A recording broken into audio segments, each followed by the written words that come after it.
All right, hello. So today I want to share with you a really simple strength workout which can help improve both your hiking and reduce your risk of injury on the trail. Now, this particular workout, it is a follow along workout, but the beauty of this is you can take this particular structure, which I'm about to explain, and you can really apply it to any exercises you may enjoy or may think will help you on the trail. So you can take this structure and apply it into your own training in many different shapes or forms, and it can be super effective. Now, when it comes to strength training for hikers, there is a couple of common mistakes I see over and over again. And one of the mistakes that I always see is hikers going about their strength training kind of what the old school approach is, or people we typically do in the gym. And everyone's probably done this at one stage. Essentially, they do an exercise, they do 10, 12 repetitions, they have a rest for a minute or so, they do the same exercise, rest, same exercise, then move on to the next one. And they go about that for their whole workout. And yeah, this can work, but it's not super efficient. Now, this is for two reasons. Number one is when we're doing any type of strength development, essentially, anytime we're challenging the muscles in a significant way with strength training, we want to be having at least 2 to 3 minutes in between each set on the same muscle group. But if we're just only having 1 to 2 minutes or 90 seconds or something like that in between, yeah, you can get through it, but it's going to be reducing the effectiveness of the actual workout and limiting your strength results over time. So essentially, you want to be having about 2 to 3 minutes in between each exercise. However, if you're just sitting around doing this process and you're just sitting around for 2 to 3 minutes, it can take a long time and it can be incredibly boring. So today I'm going to show you a really simple process in which you can get the best of both worlds here. You can be very efficient with your time. You can still get these 2 to 3 minutes rest in between each set. And you can also fit in a whole bunch of extra good stuff into your workouts. So not just your lower body training, but you can fit in some upper body work, you can fit in some core training, fit in some mobility training as well, all in one type of workout, and it's very effective use of your time. Now, essentially how this is all going to work is we're going to work off something that's called a sequence, which is effectively tailoring a number of exercises one after the other in a way which we can be very time efficient, but it's also going to complement each other. Essentially, this particular workout, we're going to be doing 4 exercises. We're going to be doing a lower body exercise. Immediately after, we're going to do an upper body exercise.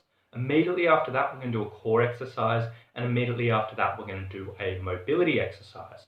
Now, the beauty of this is you're going to get all those 4 things. You're going to be able to work in that. But by the time we've worked through those 3 exercises after your lower body, by the time we get back to this one again, you probably would have had about 3 to 4 minutes rest. So the leg's going to be fresh, you're going to be able to perform at your best and really get the most out of this.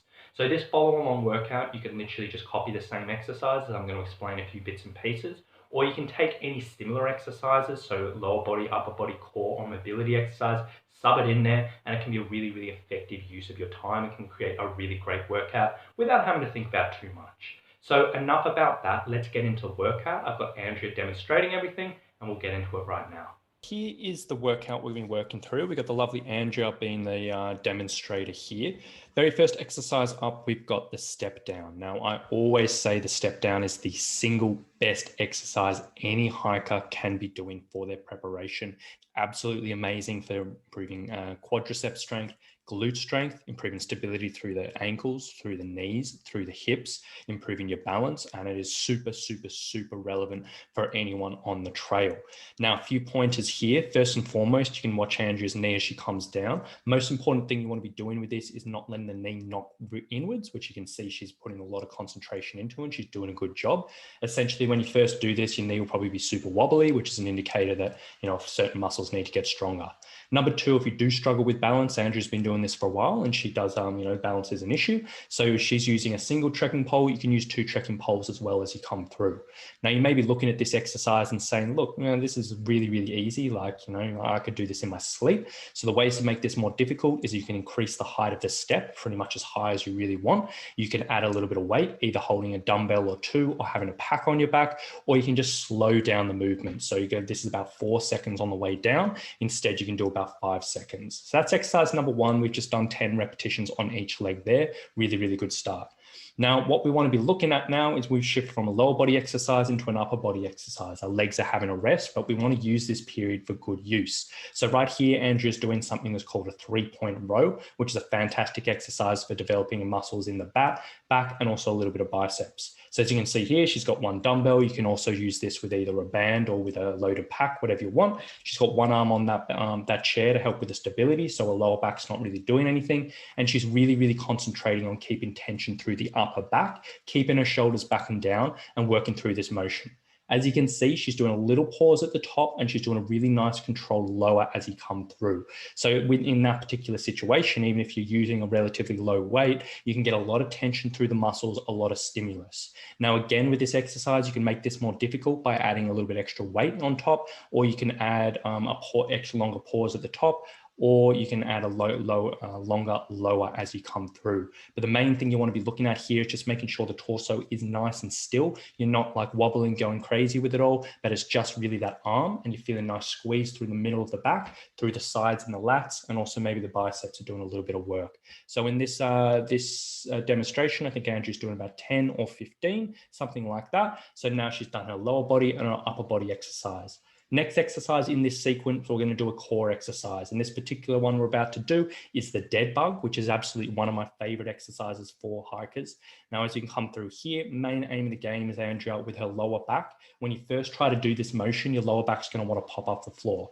The main thing we want to be thinking about here is keeping the lower back pushed down on the floor, keeping tension through there. And that's the single most important thing.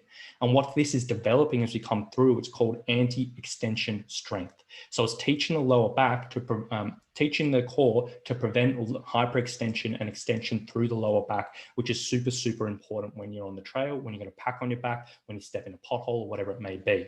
Now, as you can see, Andrew's been nice controlled all the way up, all the way down. She's doing about 10 repetitions on each side, and she's keeping that tension in.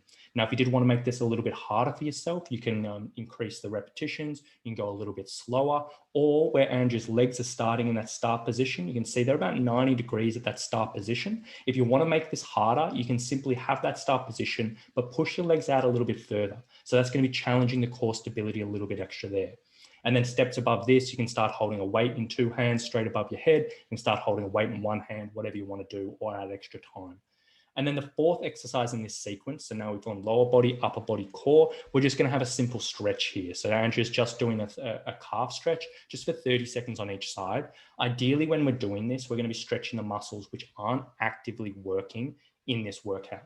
Now, it doesn't really matter, but there's a little bit of evidence to show stretching a particular muscle can reduce the strength output very, very slightly. It doesn't really matter, but to do the optimal thing, we want to be stretching a muscle which isn't particularly being used in this particular workout. So in this situation, Andrew's doing 30 seconds on a left calf, then 30 seconds on a right calf. And by the time we've gone through the upper body, the core and the calf, it's going to be about 2.5, maybe 3.5 minutes since she's last done her leg exercise. So those legs are going to be fresh. They're not going to be fatigued, and she can concentrate on this next set as we come through.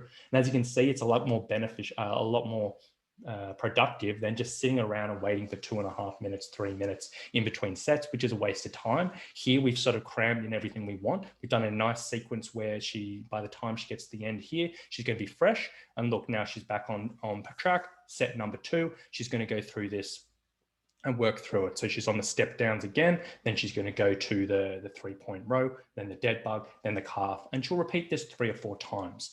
Now, if you're doing this particular workout yourself, this can literally be your whole workout. If you are only pretty strapped for time, you only got 20 minutes, 30 minutes, and you can just do this sort of sequence 3 or 4 times, walk out, you're like happy days.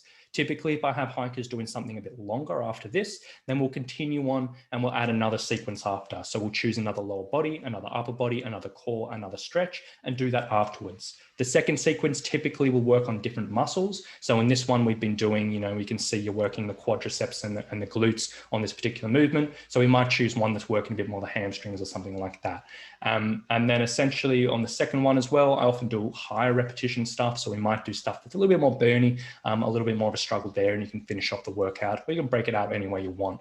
But this is a really, really nice way of breaking up your strength training, a really, really nice way of structuring everything out. And it does really go a long way in your training. It's very, very productive and very, very handy. So if you are a hiker, this is a fantastic place to start. And this sequence, you can really apply any type of exercises, any type of training to it, and it will really do a good job. So there you go, guys. A really, really simple structure for your strength workouts, but it can be incredibly effective to fit a whole bunch of work into a small amount of time. And that particular workout we've gone through today, I would highly recommend to any hiker who is stepping into their strength training because it does cover a lot of bases. And I highly recommend you give it a go. Now, if you were in a position where you were wanting to improve your physical capabilities on the trail and you were looking for a little bit of extra help with that, would absolutely love to hear from you. Now, I do run online personal training programs specifically for hikers, backpackers, thru hikers, and mountaineers. And if you were in a position where you wanted to get fit, strong, and pain-free so you can feel confident that you can go out and just conquer any adventure you'd like, I would absolutely love to hear from you. Now, you can check out my signature program, which is called the Online Summit Program, at summitstrength.com.au/online. And you can read all about the program, you can check out all the details and how it can turn you into the best possible hiker you can be. So if you're interested, I'd love to hear from you. Hope you've enjoyed the video. We'll talk to you soon.